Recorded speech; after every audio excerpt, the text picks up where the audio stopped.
Now, you've talked about the prosperity gospel before.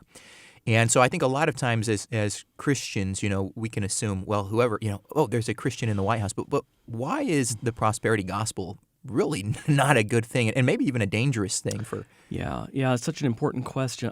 In that New York Times article, in fact, they have a link to my article in the Washington Post. Yeah. On Paula White. I should have just quoted that one. Right. Her background. If anyone's interested, I think you can still go to either New York Times and find its link or go directly to the Washington Post. They asked me to do an article on the background of the prosperity gospel and Paula White in particular. And I think it's very important to recognize where she comes from.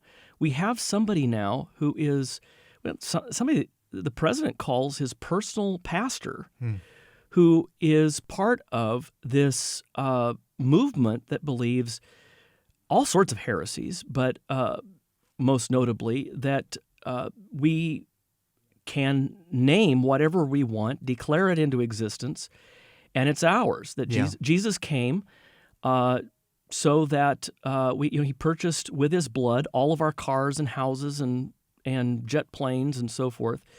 And so now all we have to do is cash in by declaring it, basically ordering these blessings to come our way. And it's such a corrosive teaching in the church today. It's not a new teaching. It's been with us ever since the early church, called the Gnostics.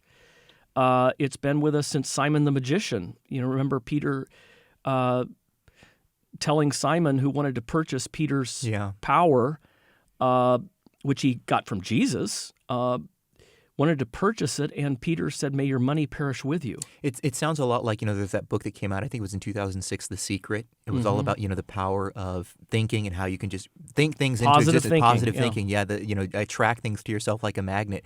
Well, that's very much, it sounds like this is just that, but sort of repackaged with some Christianese. If you think of Christian Science and the mind science cults of the 19th century that have come all the way into the 20th century, you think kind of New Age ideas. This is a witch's brew, as it were, and it's not Christianity. They use Christian terms, but it is not Christianity.